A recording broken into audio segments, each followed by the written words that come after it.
Qabel nibdew il-qudiesa nfakkarkom hekk fil-miżuri ta' għajnuna l-xulxin minħabba l-coronavirus. Il-maskla jew il-visor huma obbligatorji tul il-qudiesa kollha. Min jixtieq forsi tagħmel isħan jew xi ħaġa jew oħra jista' joħroġ jisma' l-qudiesa minn fuq is-suntier imbagħad joqrob lejn il-Knisja biex jitqarbem. Kif ukoll membri tal-istess familja jistgħu joqogħdu ma' xulxin fuq l-istess bank, per jekk m'intomx mill-istess dar, mill-istess familja, persuna fit-tarf u persuna jew koppja fit-tarf ieħor. Jekk hemm persuna f'tarf u persuna f'tarf ieħor, it-tielet waħda ma tistax toqgħod fin-nofs għax ma nkunux inżommu id-distanza rikjesta mill-liġi. Għalhekk jekk hawn fostkom li qegħdin bil-qiegħda f'nofs lejn min-nies li ma jiġux minnkom, nitlobkom u tmorru tużaw il-ġnub tal-Knisja jew is-suntier. Grazzi ħafna u dan qegħdin nitolbuh bħala għajnuna lill-oħrajn. U f'dan is-sens issa nibdew din il-qudiesa fl-isem tal-Missier u tal-Iben u tal-Ispiritu Santu. Grazzi lilkom Muslim minn Alla Missierna u Sidna Ġesu Kristu. Ħuti l-eżis l-lum qegħdin nofru din il-qudiesa għar-Ruħ Michel Appiġani. U llum qegħdin niċċelebraw l-aħħar erba' bitħejja l-festa tal-Assunta u ser naraw flimkien ser nirriflettu fuq l-aħħar frażi tal-qaddisa l-ammel. Walek biex nitħejju tajjeb għal dan il-misteru li issa qegħdin niċċelebraw, ejjew nitolbu maħfra l-mulej għal dawk id-drabi li fihom inqasni.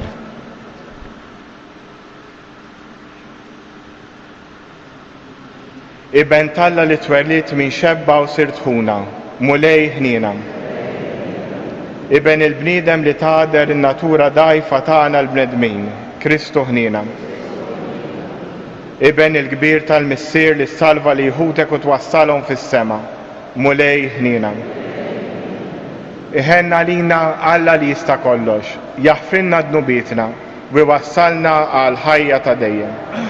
Nitolbu. O Alla jint fit-tiba tiegħek rrid li jibnek ikun bieb ta' salvazzjoni u ħajja. Għatina li bit-talb tal-Verġni Mqadsa Marija nibqgħu dejjem fl-imħabba ta' Kristu. Ħajinfetħulna l-bibien tal-belt tas-sema. Bibnek Ġesu Kristu Sidna li hu Alla u miegħek jgħix fi saldan fl-imkien mal-Ispiritu Santu għal dejjem ta' dejjem.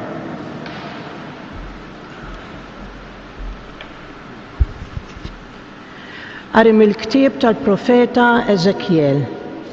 F'dak iż-żmien il-mulej għajjat f'udnejja bleħen qawwi u qal: Ersqu intom li se tikkastigaw il-belt, kull wieħed minnkom barmi rrieda fidu. U wara jersqu sitt irġiel min-naħa tal-bieb ta' fuq li jħares lejn it-tramuntana, kull wieħed minnhom barmi fidu biex ifarrak. F'nofshom kien hemm raġel ieħor liebes l-għażel u kellu fuq ġenbu il-meħtieġ għall-kidba. Dawn l-irġiel marru u qagħdu ħdejn l-artal tal-bronż. Il-glorja ta' Alla ta' Iżrael intrefet il fuq mill-kerubini għax kienet fuqhom u marret fid-daħla tat-tempju. Imbagħad il-mulej sejjaħ lir-raġel liebes l-għażel li kellu l-meħtieġ għall-kidba fuq ġenbu u qallu: Għaddi minn nofs il-belt, minn nofs Ġerusalem, u għamel il-marka fuq ġbien dawk li ssibhom jitniedu u jitbikkew minħabba l-qżiżijiet kollha li jsiru fiha. U lill-oħrajn smajtu jgħidilhom: Għaddu warajh minn nofs il-belt u sawtu, tħossu għal ħadd u taħfruha lil ħadd, xjuħ, żgħażagħ, xebbiet, tfal, nisa, oqtluhom sal-aħħar wieħed. Imma tersqu lejn ħadd minn dawk li għandhom il-marka fuq ġbinhom. Ibdew mis-santwarju tiegħi u qalilhom: Ipprofonaw it-tempju, imlew il-btieħi tiegħi bil-maqtulin u ħorġu u huma ħarġu u bdew joqtlu fil-belt. Imbagħad il-glorja tal-mulej telet mid-daħla tat-tempju u għadet fuq il-kerubini. U l-kerubini fetħu ġwenħajhom, ħarġu u ntrefgħu mill-art quddiem għajnejja bir-roti ma' ġenbhom. Imbagħad waqfu ħdejn it-tempju tal-mulej fid-daħla tal-bieb li jagħti għall-lvant bil-glorja ta' Alla ta' Izrael fuqhom min-naħa ta' fuq. Dawn kienu l-istess ħlejjaq ħajjin li kont rajt taħt Alla ta' Izrael ħdejn ixmara kebar u għarraft li kienu kerubini. Kull waħda mill-ħlejjaq ħajjin kellha 4 uċuħ u 4 ġwenħajn b'sura ta' id ta' bniedem taħt ġwenħajhom. U minn suret wiċċhom kienu l-istess uċuħ li kont rajt ħdejn ixmara kebar. Kull wieħed minnhom kienet miexja il-qudiem. Il-kelma tal-mulej. Ola mismewiet u sebħ il-mulej. Ola mismewiet u sebħ il-mulej. Faħru għaddejja tal-mulej, faħru isem il-mulej. Ikun isem il-mulej imbirek minn issa u għal dejjem. Ola mismewiet u sebħ il-mulej. Min tluħ ix-xemx sanżula ikun imfaħħar isem il-mulej. Oli fuq il-ġnus kollha tal-mulej, ola mismewiet u sebħu. Ola mismewiet u sebħ il-mulej. Minu bħal-mulej Alla tagħna li qiegħed fil-oli u li ħares l-isfel lejn ismewiet u lejn l-art. Ola mismewiet u sebħ il-mulej. Alleluja, alleluja. Alleluja. Alla kien li ħabbeb il-ħolqien miegħu innifsu permezz ta' Kristu u fdalna l-ministeru ta' din il-ħbiberija. Alleluja.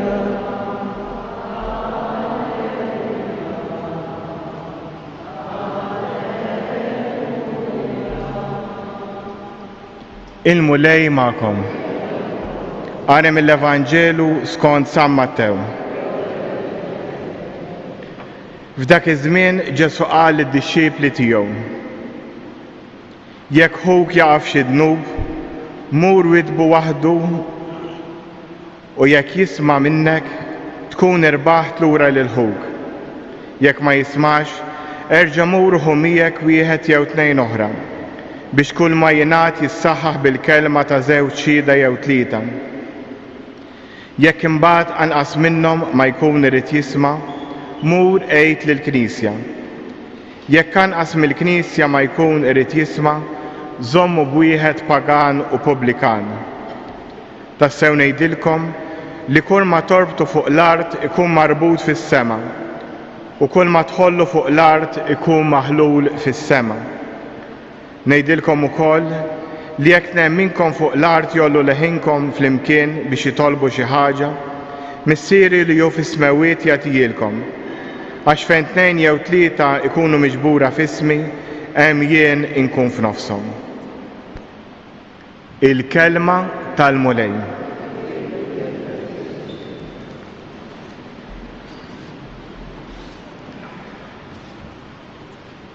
Kif tafu llum qegħdin niċċelebraw l-aħħar 4 me 15 qabel din il-ġimgħa mbagħad niċċelebraw il-festa tal-Assunta, it-tluħ fis-sema ta' Marija. Kif tafu din is-sena iċċelebrajna daw l-4 b'mod differenti mis-soltu anke minħabba l-pandemija. Però l-ħsieb tagħna kien wieħed sempliċi u sabiħ. U rajna flimkien it-talba li kważi, mhux kważi, kulħadd jaf anke tfal iż-żgħar. It-talba ta' Sliema u l-Qaddisa. U llum qegħdin ħanagħmlu dal-ħsieb tagħna fuq l-aħħar kelma li ngħidu, il-kelma Amen. Xi tfisser il-kelma Amen? Il-kelma Amen tfisser jiena nemmen. Jiġifieri dak li għadna kemm tlabna Sliema lik Marija bil-grazzja mimlija l-mulej miegħek, il-kumplament Qaddisa Marija Umm Alla, tlob għalina mid-dinbin, issa u fis-sija tal-mewt ta' nemmen, qed nagħlquh b'dik il-kelma Amen, jiġifieri nemmnu dak li qegħdin ngħidu, nemmnu fih. U x'qegħdin nemmnu?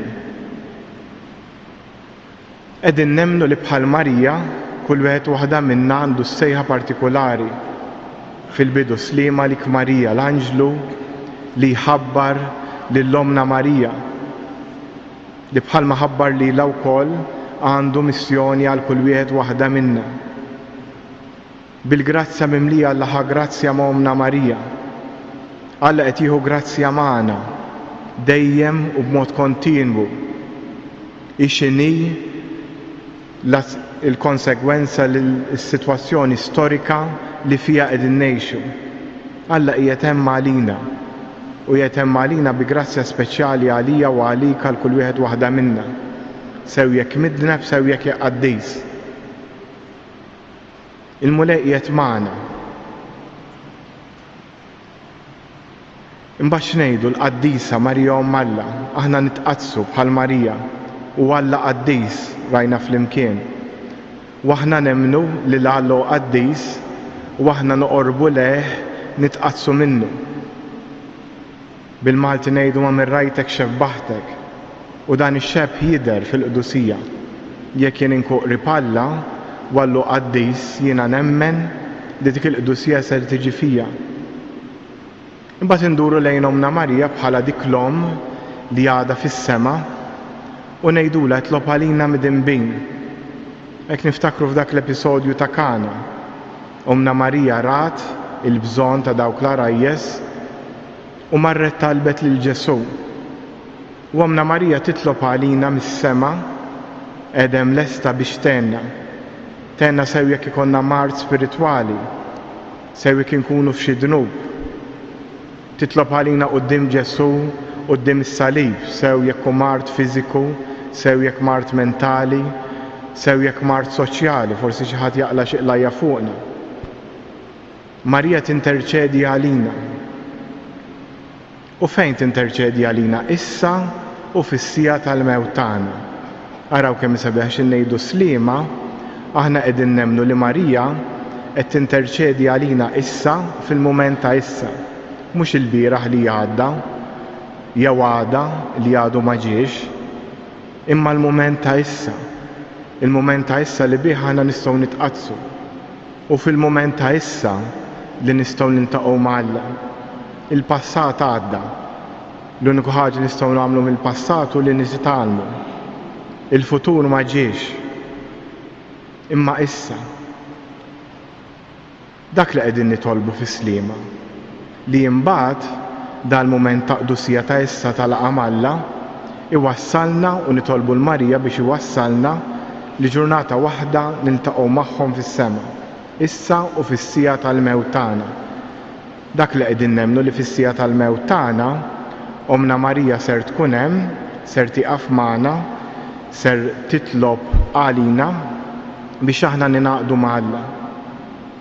U Marija mhux biss tinterveni għalina issa u fis-sija tal-mewt, imma l-Marija nistgħu nqisuha wkoll bħala il-kumpanja tagħna f'dan il-vjaġġ, bħala mudell. Lejha nistgħu nħarsu kif għedna fil-bidu.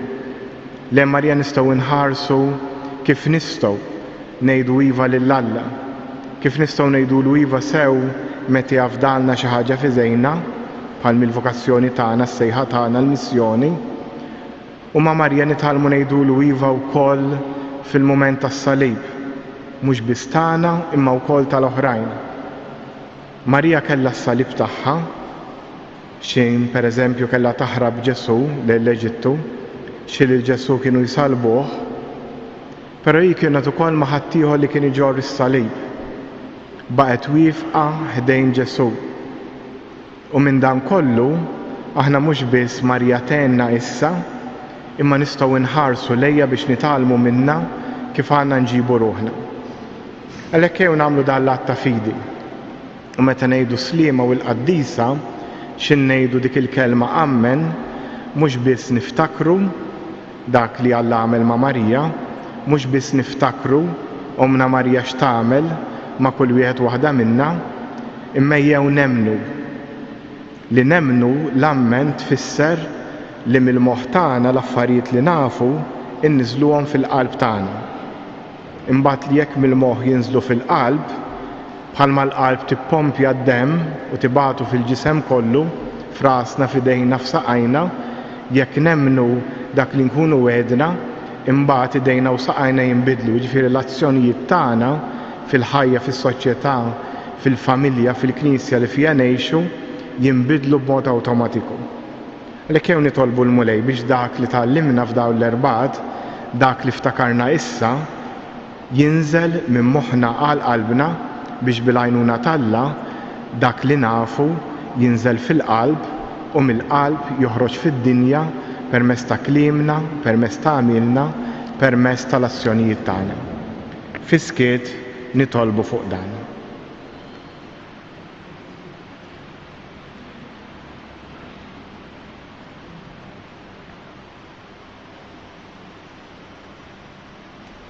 U issa nqumu bil-wifqa biex irresqu t-talbit tagħna il-missierna tas-sema. Ntolbuk Missier Ħanina għall-Knisja, għall-Papa, l-isqfijiet tas-saċerdoti, mod speċjali għall-isqof il-ġdid maħtur ta' Għawdex Don Anton Tewma. Nitolbu. Tolbuk Missier Ħanina lina l-kol biex dak li nissemgħu il-kelma tiegħek li dejjem nissemgħu fil-quddies, it-talb tagħna nemmnu fih u nħalluh jinżel minn moħħna għal qalbna. Nitolbu. Resqulek Missier Ħanin ukoll il-pellegrini kollha li jżuru dan is-santwarju. Resqulek mod speċjali lil dawk li għaddejjin minn xi diffikultà, kemm fiżika, kemm spiritwali, kemm morali. Nitolbu. U issa fiskiet jew kull wieħed waħda minna iressa t-talba tiegħu lill-missierna tas-sema.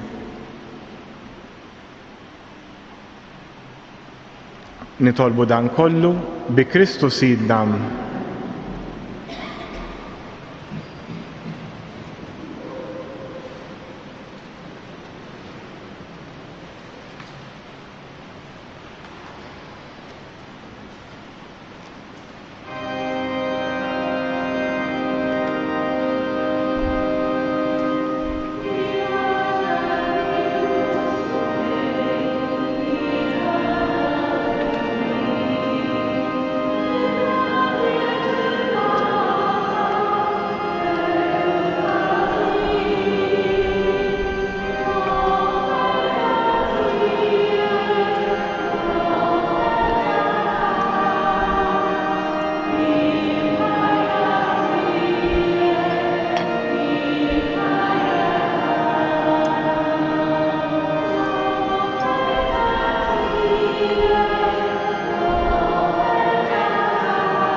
Tolbuti bil-sagrifiċċju tiegħu tagħkom ikun joġob l-Alla l-Missier li jista' kollox.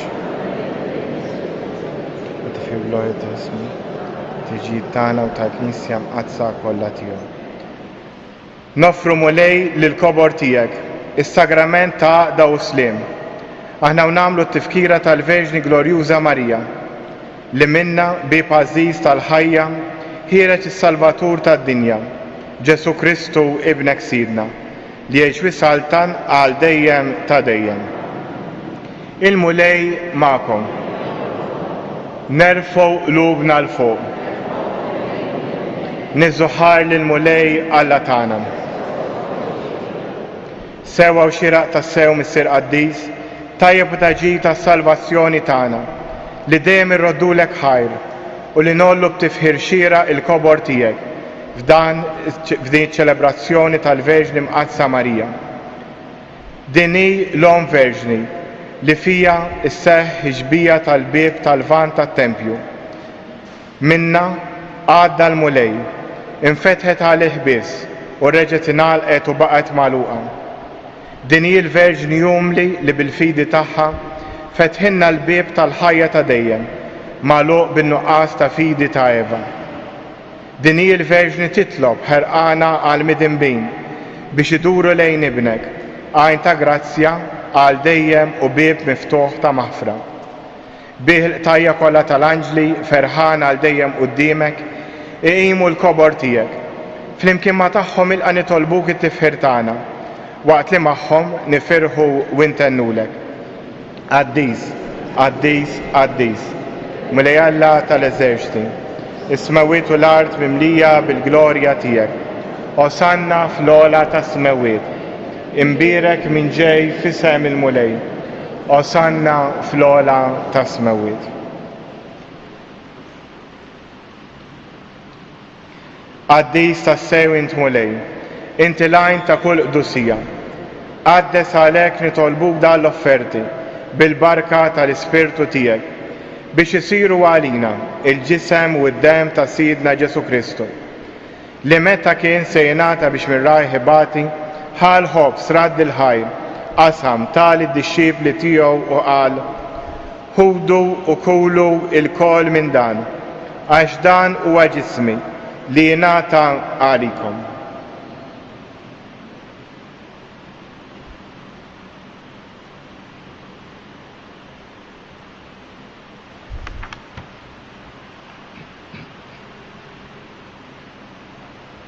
Ekku kol wara li klaħa l-kalġ reġrat il-ħajr tali d-disċipli tiegħu qal: ħudu jxorbu minnu il-kol, għax dan huwa il-kalġ ta' demmi, tal-patt il-ġdid li jibqa' għal dejjem, id-dem li jxerret għalikom u għal-bnedmin kollha għal maħfra ta' dnubiet.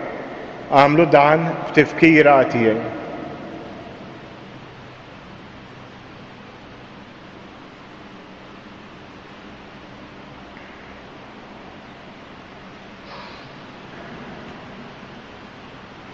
Danu il-misteru tal-fidi.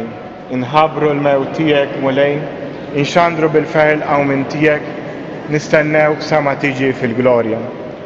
Għalhekk aħna nagħmlu dan b'tifkira tal-mewt u l-qawmien ta' Sidna Ġesu Kristu, nofrulek mulej il-ħobs tal-ħajja u l-kaġ tas-salvazzjoni.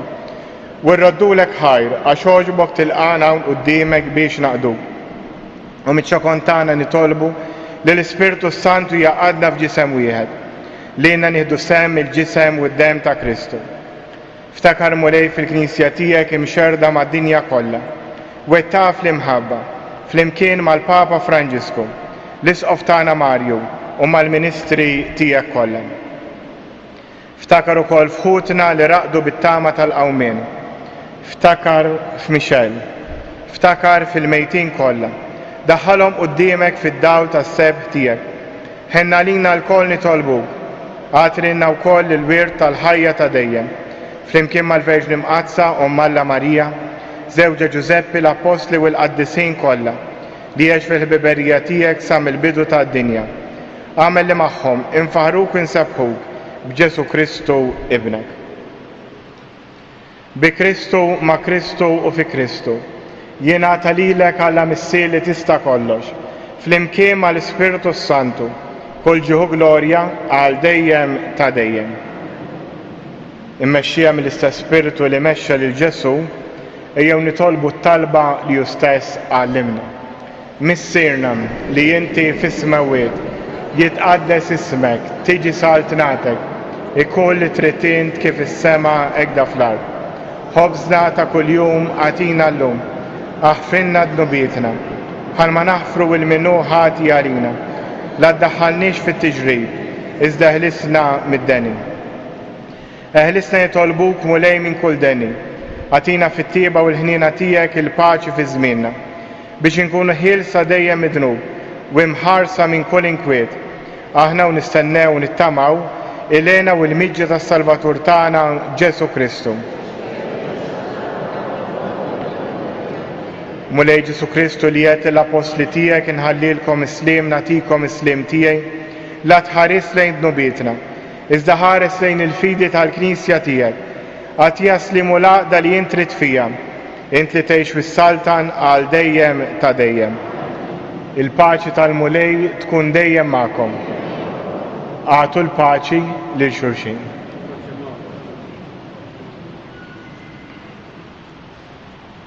Ħaruf tal-lam.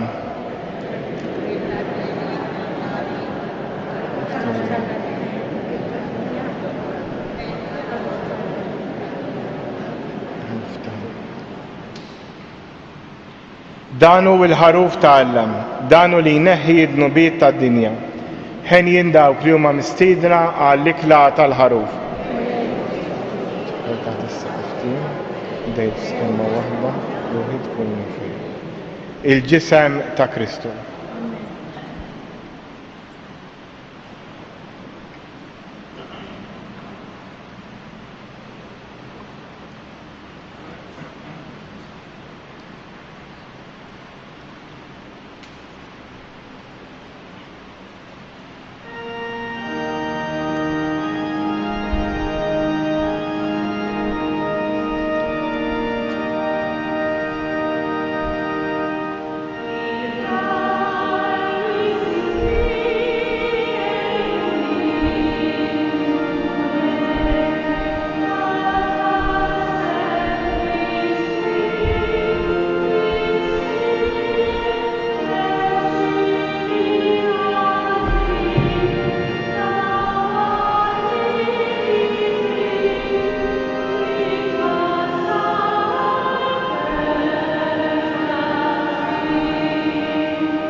Nitolbu.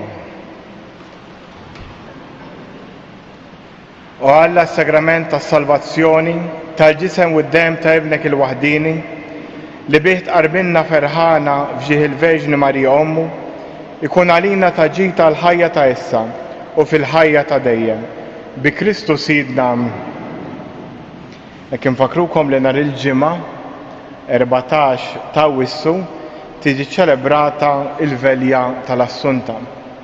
Hekk din is-sena minħabba ċ-ċirkustanzi preżenti, il-velja mhux ser issir fil-pjazza tas-Santwarju u fuq is-Suntier, imma ser issir fil-Knisja. Naċċettaw l-ewwel nies li jiġu għalhekk min jixtieq jattendi jaħseb kmieni, però tistgħu issegwu nħeġġukom biex issegwu intom u l-familji tagħkom din il-velja diretta fuq it-televiżjoni.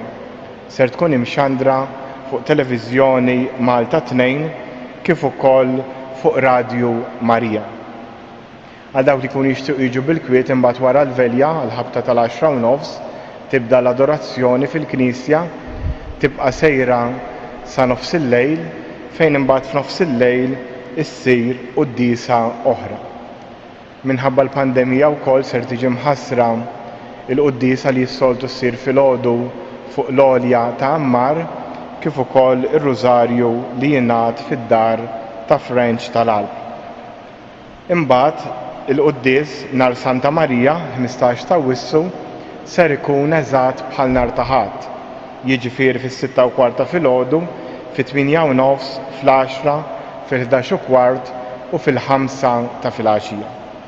Hekk inqazzu dan il-jum ta' Omna Marija billi anke nisemgħu l-quddies u nitqarbu. Il-mulej magħkom. U iberikkom Alla li jista' kollox, il-Missier, l-Iben u l-Ispiritu Santu. Morru u għejxu fil-paċi ta' Kristu.